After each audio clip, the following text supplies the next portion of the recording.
पूज्यमानं सेव्यं वदामि चितरूपमजं कबीरं वेदादितत्त्वमखिलं निजभाषयाय सम्यगधिवाच वचनं विषयं स्वरूपं तं सर्ववन्दे चरणं शरणं कबीरं नित्यं नमामि नवतां भवमुक्तिहेतुं। बोलिए सद्गुरु देव की जय। परम पूज्य प्रातः स्मरणीय सद्गुरुदेव की मंच पर विराजमान आत्मनिष्ठ संत वृंद तथा इस गोलवारा की धरती पर सत्संग पंडाल में उपस्थित देव एवं देवियों, मैं बाबा से एक मिनट का समय ले रहा हूँ, कृपया कष्ट के लिए सुनो। जितने भी पंडाल में धर्म प्रेमी माता बहनों का पदार्पण हुआ है, सबों से निवेदन है कि सबों के लिए भोजनालय में महाप्रसाद की व्यवस्था है। आप लोग सुनकर ही और महाप्रसाद लेकर ही जाएंगे। सब लोग महाप्रसाद पाकर ही अपने अपने घर को जाएंगे।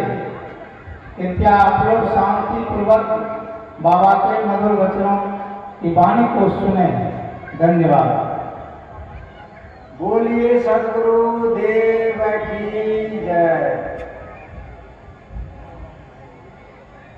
आज आप लोग प्रथम दिन के प्रथम सत्र में उपस्थित है। आपने भजन श्रवण किया, अनेक प्रकार के विचार श्रवण किए और इन विचारों को कई बार आपने श्रवण किया है।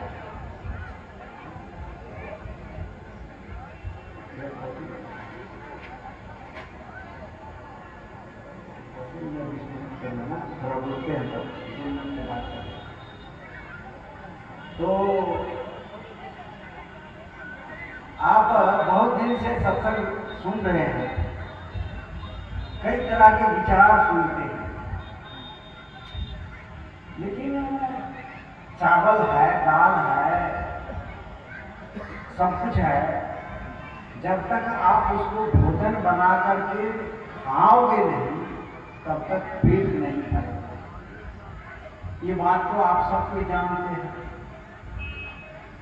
ये बात आप सब कोई जानते हैं कि जब तक भोजन खाएंगे नहीं तब तक पेट नहीं भरेगा। उसी तरह से आपके पास साधन है और साधन का उपयोग, साधन का सही उपयोग और साधन का दुरुपयोग, दो बातें हैं। हमारे जीवन में जितने भी साधन है, एक भौतिक साधन है, उसका भी हम सदुपयोग करते हैं और उसका भी दुरुपयोग करते हैं। और आपके आंतरिक साधन है, बाह्य साधन और आंतरिक साधन। आंतरिक साधन का भी सदुपयोग करते हैं और आंतरिक साधन का भी हम दुरुपयोग करते हैं। तो बाह्य साधन जो है आपका धन है, संपत्ति है, घोड़ा है, गाड़ी है और कुछ है, जितनी कुछ है, बेटा है, बेटी है, जितना कुछ आपसे अलग जो कुछ है वो आपका बाह्य साधन है, जो आपके जीवन में सुख देता है, आपके जीवन में शांति देता है, आपके जीवन में समृद्धि देता है। आप कहीं जाते हैं तो टिकट कटाना है तो पैसा चाहिए, कपड़ा खरीदना है पैसा चाहिए, तो आप जो है धन का सदुपयोग कर रहे हैं। लेकिन यदि उसी धन का आप दुरुपयोग भी करते हैं, क्या करते हैं, शराब पीते हैं, स्माइट पीते हैं, जुआ खेलते हैं और गलत गलत कर्म करते हैं, तो वहाँ धन रूपी जो साधन है, पैसा जो आपका साधन है, पैसा क्या है, साधन, क्या उपयोग करने के लिए। यदि आपने पैसा का सही दिशा में उपयोग किया तो आप सुख और शांति समृद्धि को प्राप्त करें। यदि उसी पैसा का यदि गलत दिशा में प्रयोग किया तो अशांति और दुख का आप अनुभव करते हैं। तो साधन का सही उपयोग कर, एक तो साधन को समझना बहुत जरूरी है। सब साधन है, पत्नी भी आपके सहयोगी है, पति भी आपके सहयोगी है, बेटा भी है, बेटी भी है, सब आपके सहयोग के लिए आपका एक अंग है, एक पार्ट है। लेकिन आप उसको किस तरह से उपयोग करते हैं, किस तरह से आप उसका प्रयोग करते हैं, प्रयोग विधि यदि आपका सही है तो ठीक है, यदि प्रयोग विधि गलत है तो आप जीवन भर दुख पाए। आज धरती पर 7 अरब लोग हैं और 7 अरब लोगों में से बहुत कम ही लोग सुखी हैं, शांत हैं, लेकिन अधिकतर लोग दुखी हैं, अशांत हैं। थोड़ा सा धन मिला तो फूल गया, धन का नाश हुआ तो दुखी हो गया। अरे धन मिला तब वो अपाय है, धन छूटा तो वो अभिपाय है, बाहर का साधन। प्रयोग विधि में सही हुआ, सुधार हुआ तो धन का हम सही उपयोग किए तो हमारे पास समृद्धियां आई, और उसका दुरुपयोग किए तो हमारे पास विपत्तियां आई, हम परेशानी में हुए। आपके घर में धान है, उस धान को आपने खेत में बो करके फिर खेत में लगा दिया तो 10 किलो धान लगाया, 10 क्विंटल पाया। एक उदाहरण, 100 क्विंटल भी हो सकता है। लेकिन वही धान यदि आपने चावल बना के खाया तो पेट में चला गया, उसमें से कोई उपजा नहीं। और यदि वही धान बोरा में रखा रखा सड़ गया तब क्या हो? कुछ नहीं, कोई काम का नहीं। या उसमें कीड़े लग गए, खा गए, जैसे चावल खा जाता है, गेहूं को खा जाता है, धान को भी कीड़े लगते खा जाता है, तो बेकार हो गया। ठीक उसी तरह से आपके पास साधन है, धन है, आपके पास बुद्धि भी साधन है, बुद्धि साधन है, बुद्धि का उपयोग। श्रद्धा साधन है, श्रद्धा क्या है? साधन है। भक्ति साधन है, प्रेम साधन है, करुणा साधन है। ये सब के सब आपके जीवन को मंगलमय बनाने के लिए, आपके जीवन को सुखमय बनाने के लिए प्रकृति ने आपको इतना दिया है जिसका कोई वर्णन नहीं कर सकता। सदगुरु कबीर साहब ने जब आपको देखा इस संसार को, ये तो सब साधन से संपन्न है, सारा कुछ है इसके पास, अब फिर भी यह दुखी है, फिर भी यह अशांत है, क्यों अशांत है, क्यों दुखी है? तो सदगुरु कबीर साहब ने कहा, सबके गट्ठर लाल है, सबके गट्ठर लाल है, काहू नहीं कंगाल, गट्ठर खोलन मर्म न जाने, ताते या हम उस गट्ठर को खोलने का कला नहीं जानते तो हमारी हालत खराब है। लेकिन सबके गट्ठर में लाल है। यहां बताइए किसके पास बुद्धि नहीं है? प्रकृति ने सबको बुद्धि दी है, भगवान ने सबको बुद्धि दिया, परमात्मा ने सबको बुद्धि दिया है, सदगुरु ने सबको बुद्धि दिया है, सबके पास बुद्धि, सबके पास श्रद्धा है। आप भले अच्छे लोगों में श्रद्धा नहीं करते, लेकिन गलत लोग से ही श्रद्धा करते हैं। आप अच्छे कार्य में बुद्धि को नहीं लगाते, गलत कार्य में बुद्धि को लगाते। सबके प्रति, सबके अंदर प्रेम है, लेकिन आप कहां प्रेम करेंगे? कहाँ द्वेष करेंगे, कहाँ उपेक्षा करेंगे। तो प्रेम है, लेकिन प्रेम का सही उपयोग नहीं है। वाणी से प्रेम नहीं करते, प्रेम करेंगे किससे? जिससे आपका क्षति पहुंचे। तो प्रेम आपके जीवन को सजाने के लिए मिला है।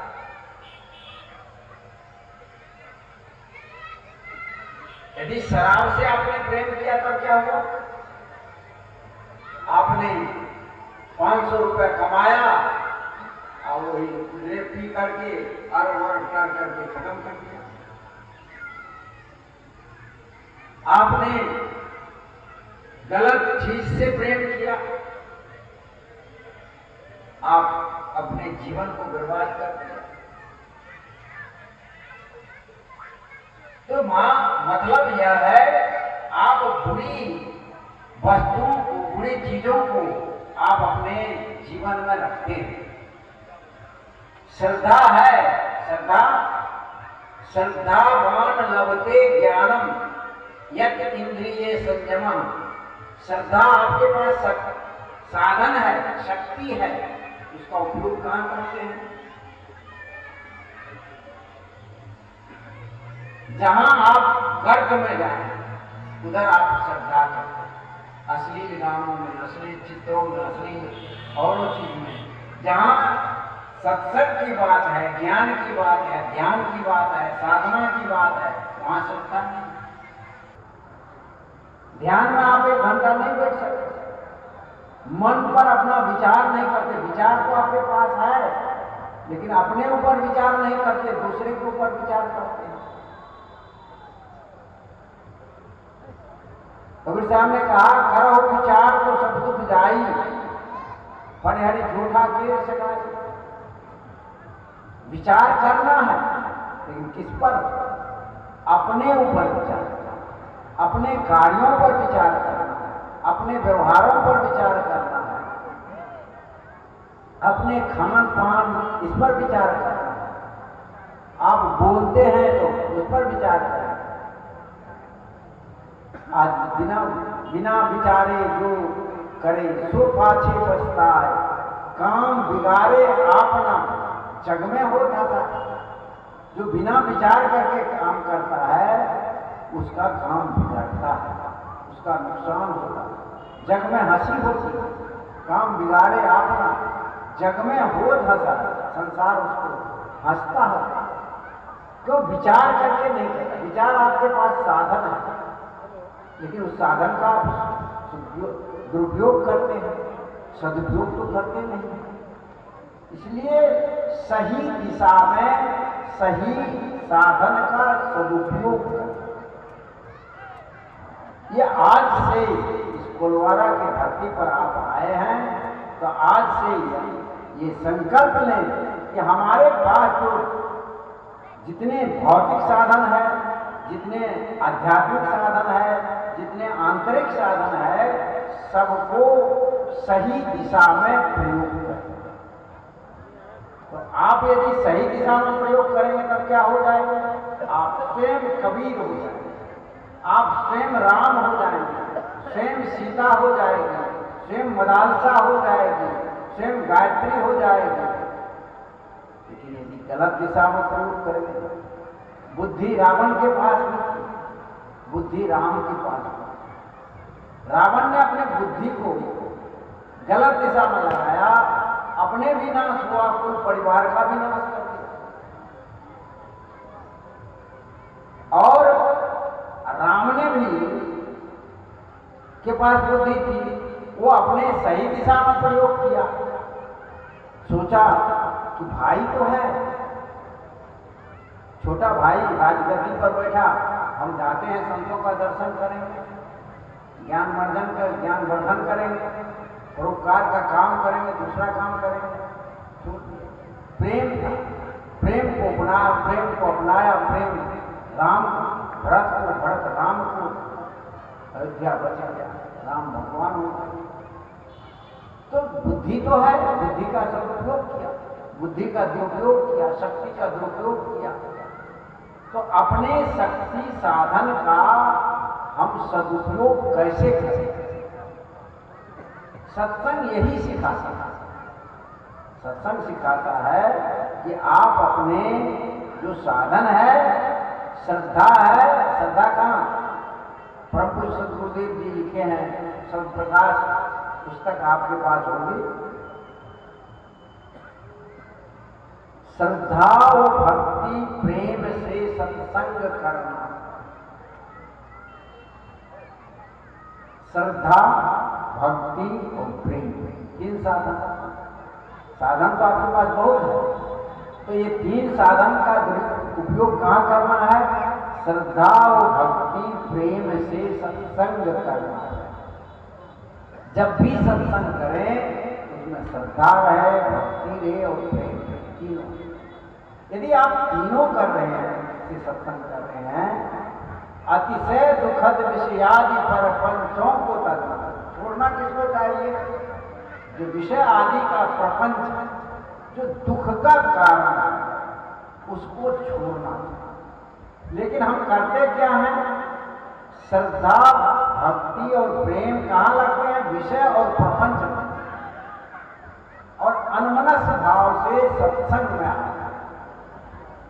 तो जो अनमनस भाव से सत्संग में आएंगे तो हमारे जीवन में दुख ही दुख होगा। जिसके जीवन में जितनी श्रद्धा हुई है, जितनी वो उतना प्राप्त, जितना विचार किया है, जितना विवेक किया है, उतना वो अपने शांति को। ये मनुष्य के शरीर में ही आप शांति कर सकते हैं। मनुष्य के शरीर में ही आप उपयोग कर सकते हैं विवेक के, ज्ञान के, बुद्धि के, विचार के, वो आप उपयोग कर सकते हैं। लेकिन क्या पशु शरीर में जाकर के आप इसका उपयोग करेंगे? खत्म भी संभव नहीं, कभी भी नहीं। पशु पशुवत जीवन है, वह भोग जीवन है, वह योग जीवन नहीं है। या मनुष्य का शरीर योग जीवन। आप वह भूमिका पर प्राप्त पहुंचे हैं, जिस भूमिका से पर पहुंच करके मनुष्य जो चाहे वो प्राप्त कर। आप जो चाहेंगे, जहां पहुंचना चाहेंगे वहां पहुंच जाएंगे। यदि नीचा गिरना चाहेंगे तो इतना नीचा गिरेंगे कि उतना पशु भी नीचा नहीं गिर सकता। और ऊंचा उठेंगे तो इतना ऊंचा उठेंगे कि परमात्मा को प्राप्त कर, मुक्ति को प्राप्त कर सकते हैं। लेकिन साधन का सदुपयोग से आप मुक्ति प्राप्त कर। मन है, मन भी एक साधन है आपका, लेकिन क्या कहते हैं आप? विषय में लगा रहे। मन को सत्संग में नहीं लगा रहे, मन को धर्म के काम में नहीं लगा रहे हैं, मन को आप अधिकतर अधर्म के काम में, गलत काम में लगाते हैं। लोग सोचता है हम गलत करते हैं और हम बच जाते हैं, हम बुद्धिमान। अरे गलत करने वाला बच जाना बुद्धिमान नहीं है। तुम अपने जो बुद्धि हो, मन को गलत काम में लगा करके, बुद्धि को गलत काम में लगा करके दूसरे को भी कष्ट दिया, दूसरे को भी क्षति पहुंचाया, अपनी भी क्षति पहुंचाया दूसरे को। मन एक मनुष्य नाम कारणम बंध मोक्षो, नीतिकार ने कहा, बंधाय विषयासक्तम मुक्ताय विषयासक्तम। मन जो है एक साधन है, सबके पास है, आपके पास भी है, मेरे पास भी है। आप यदि उस मन को सही दिशा देंगे, विषय से मोड़ लेंगे, तो मुक्ति को प्राप्त। आत्माकार कर लेंगे तो मुक्त हो जाएगा। विषय अस्मृतम, विषय से मन को मोड़ लेना, विषय से मन को हटा लेना। जिस तरह से पानी ऊंचा पर से नीचा ही जाता है, पानी को कहीं डाल दीजिए, जहां नीचा होगा, गड्ढा होगा, उधर की ओर वह पानी बह जाएगा। ठीक मन को आप छोड़ दीजिए तो वह क्या होगा, नीचा की ओर चला जाएगा। कितनो बड़ा ज्ञानी हो, कितनो बड़ा तपस्वी हो, कितनो बड़ा साधक हो, मन को छोड़ देगा वो नीचा ही जाएगा, मन ऊपर नहीं जाएगा। मन को ऊपर ले जाने के लिए साधना करनी पड़ती है। जिस तरह से पानी को ऊपर ले जाने के लिए बांध बांधना पड़ता है, मोटर लगा करके पाइप के द्वारा हम टंकी में ऊपर पहुंचा देते हैं, और फिर पाइप के द्वारा उतार करके जगह जगह पहुंचा देते हैं, उपयोगी बना लेते हैं। तो मन को हम जब भी ऊपर उठाएंगे बिना साधना के, बिना साधन के ऊपर नहीं जा सकता। जिस तरह से पानी हमेशा नीचा की ओर जाता है, उसी तरह से मन हमेशा नीचा की ओर जाता है। इसलिए मन, लोग भजन गाता है, ये मन पर काबू राखा बाबू, मन बैला के रास धरा, लपका नहीं हरिहरी बैन पर आपन खेतक आस। अपने कर्मों पर, अपने जीवन पर भरोसा कर, दूसरे के कमाए हुए संपत्ति पर जब हम भरोसा करते हैं तो हम धोखा, हम दूसरे को भी दुख देते हैं, हम अपने भी दुख पाते हैं। सबके पास मीठा बोली है, क्या मीठा बोली का आप प्रयोग करते हैं? नहीं करते हैं। घर में आज से जाइए, आप प्रेम से मीठी बोली बोलिए, मीठा सबसे बोलिए, सुख उपजे चौर, वशीकरण यह मंत्र है, तजिए वचन पकड़ो। चाहे वह बेटा हो, बेटी हो, पत्नी हो, पति हो, कठोर वचन बोल करके आप उसके मन को दुखा दें तो क्या होता है, आपके प्रति उसकी नफरत हो। आप मीठा बोलिए ना, उसके मन को जीत लीजिए। ठग लोग भी मन को जीतता है, जो ठग होता है धोखाबाज।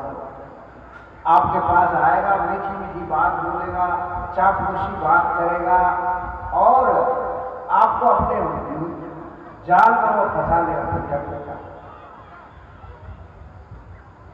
लोभ जहां हुआ आप धोखा खाए, जहां लोभ हुआ, कोई भी लोभ होगा वहां धोखा खाना ही है।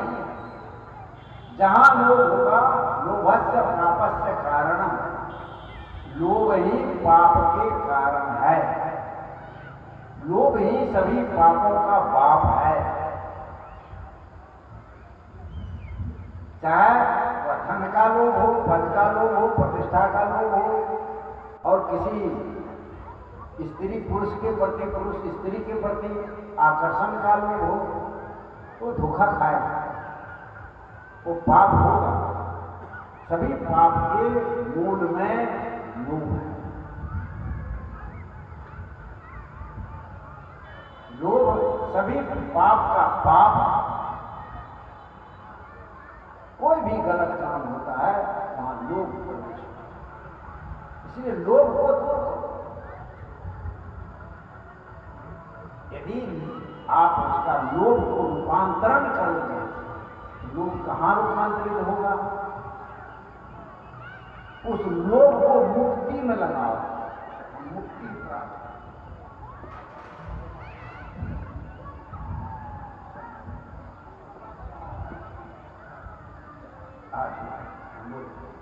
बोलिए सदगुरु देव की जय। यहाँ के आयोजक मंडली जितने हैं उनका कहना है कि जितने भी सत्संगी भाई बहन बंधु बुजुर्ग आए हैं, सबके भोजन की व्यवस्था है और सबको रहने की व्यवस्था है। इसलिए सबको अस्थिर होकर के सुने और प्रेम से सुने, आगे जाए नहीं, सारी व्यवस्था है कि भोजन करके आराम करके और 2 दिन तक बढ़िया से सत्संग सुन करके ही जाएंगे। बोलिए सद्गुरु देव की। तो मतलब यह है कि हम लोभ में नहीं पड़े। जब भी लोभ होता है तो हम धोखा खाते, हम ठगे जाते हैं। तो एक तो ठगना नहीं चाहिए किसी को, और ठगाना भी नहीं चाहिए। वैसे तो कबीर साहब थे, आप ठगे और ठगे सुख होता है, आप ठगे तो कोई, हम यदि कोई ठगते हैं किसी को तो दुख होता है, यदि हमको कोई ठग लेता है तो चलो ठग ले, कोई ठग, भौतिक पदार्थ है, बाहर का चीज है, हमको क्या लिया क्या दिया। तो इसलिए हम किसी को नहीं, किसी को धोखा नहीं। इस धरती पर आए हैं किसी का उपकार करने, किसी को मदद करने, जहां तक वो लोगों की मदद करें, जहां तक वो लोगों को उपकार करें, कल्याण की बात करें। इस 2 दिन की जिंदगी है, फिर तो छूट जाने वाली है। फिर कहां आप कहां मैं। इसलिए ये बहुत ही पूर्व जन्म का संयोग है प्राप्त। गोस्वामी तुलसीदास जी कहते हैं, पुंज पुंज बिनु मिलहि न संता, पुंज पुंज बिनु मिलहि न। ये अनेक जन्मों का जो पुण्य जमा हुआ, आज आप कोलवारा की धरती पर सत्संग कर, ये जो सत्संग हुआ है ये अनेक जन्मों का पुण्य, एक जन्म का नहीं, अनेक जन्मों का पुण्य आपके जीवन में संग्रहित हुआ। तो यहाँ कोलवारा की धरती पर सत्संग हुआ और संतों का आगमन हुआ। ऐसे मलिनता नहीं लानी चाहिए, ये प्रसन्नता लाइए कि आपके जीवन में कुछ न कुछ अच्छाइयां आज आएगी, कुछ न कुछ आपके भी अच्छाई के लिए कुछ काम, गलत के लिए तो हमेशा रात दिन कर रहा है, अच्छे काम को रोज कम कर रहा है। तो आज आपने अपने तन को, मन को, धन को सत्संग में लगाया ना, अच्छे कार्य में लगाया, आज का जीवन ही आपका सार्थक है, और इतने दिन का जीवन आपका सार्थक नहीं। इसलिए ये पुण्य जमा हुआ, आपका भी प्रारब्ध मिला, मेरा भी प्रारब्ध मिला। ऐसे नहीं होता। ये जो आज मैं आप लोगों के बीच में कुछ कहने गा रहा हूं, ये पहले के प्रारब्ध के संयोग है। प्रारब्ध बनता कैसे है? ये कर्म का ही संयोग है। ये जीव अनादि काल से आया है और अनादि काल तक है, समझे? अनादि काल से इसका है, अनादि काल से लेकर न जायते म्रियते वा कदाचित नायं भूत्वा भविता वा न भूयः अजो शाश्वतो अयं पुराणो न हन्यते हन्यमाने शरीर। कहते हैं न जायते म्रियते वा कदाचित। लोग कहते हैं लोग मर रहा है, जन्म रहा है, मर रहा है। लोग न जन्मता, यह जीव न जन्मता है न मरता है, तब यह शरीर मरता अवश्य है, शरीर जन्मता अवश्य है। जीव का जन्म मरण नहीं। न जायते में आत्मा जो है न जन्मता है न मरता है। गीता में ही आया है, वशांश जीर्णानि यथा विहाय नामानि गिरणादि नरो प्राणी तथा शरीराणि विहाय नैनादि संध्यादि अन्नादि। जिस तरह से मनुष्य पुराने वस्त्र को त्याग करके नवीन वस्त्र धारण करता है, उसी तरह से यह आत्मा भी पुराने वस्त्र को त्याग कर नवीन वस्त्र धारण करता है। एक बात और आपको मैं बता दूं, बैठिए बैठिए, कहाँ जा रहे हैं? भोजन की व्यवस्था सबको, बैठिए, बाद में जाइएगा। बोलिए सद्गुरु देव की जय। एक बात मैं और बताता हूं, आपके द्वारा किसी को नुकसान नहीं होना चाहिए, तो ध्यान रखना ही चाहिए।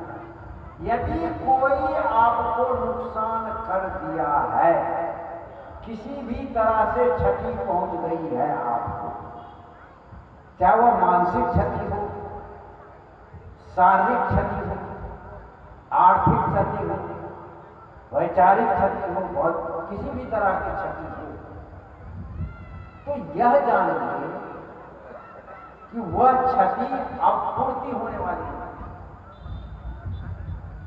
जो वो घटना घट गई वह लौटने वाला नहीं है।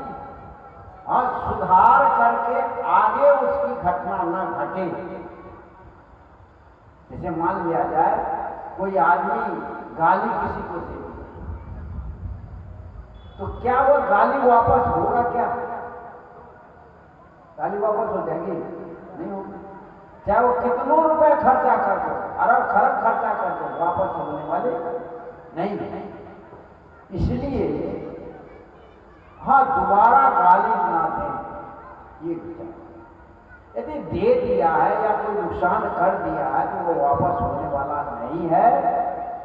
हाँ, अब उस नुकसान नहीं, और उसमें नुकसान हो गया है तो हमारे द्वारा पुनः उसको भी नुकसान पहुंचाने से वह नुकसान की भरपाई नहीं होगी, उसका भी क्षति होगी।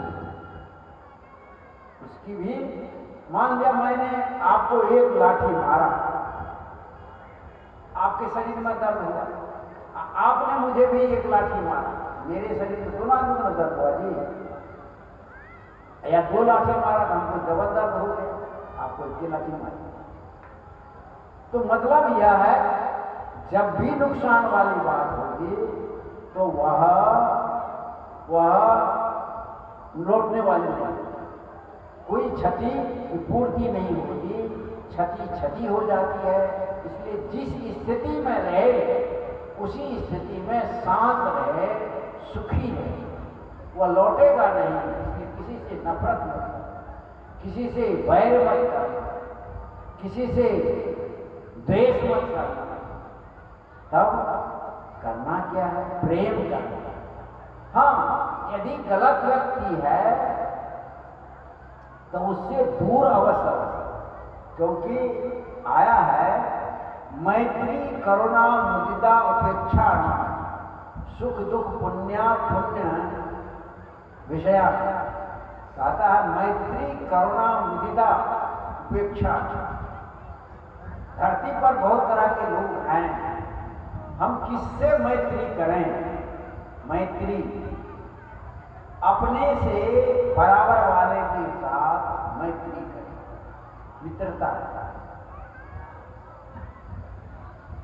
अपने से बराबर वाले के साथ, जो समान वाले हैं, क्या अपने से श्रेष्ठ है उसमें तो श्रद्धा करने की है, लेकिन मैत्री कहाँ है? अपने समान लोगों के साथ मित्रता। करुणा, जो हमसे नीचे है, हमसे कमजोर है, चाहे वह अर्थ में, बल में, बुद्धि में, विद्या में और कोई चीज, उसके प्रति करुणा, मैत्री करुणा। मुदिता, प्रसन्नता। यदि कोई विकास करता है, उन्नति करता है, तो उसके प्रति आप प्रसन्न रहे, मुदिता प्रसन्नता रहे। ये नहीं कि उससे द्वेष जलन मत करना, क्योंकि उससे नुकसान होता है।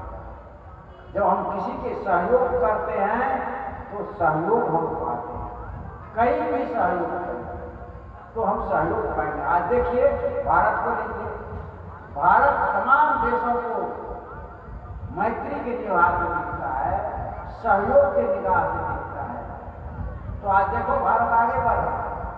आज जो आपस में किसी को गिराना चाहता है, किसी को द्वेष लड़ाना चाहता है, वो स्वयं नीचे जा रहा है, गिर रहा है।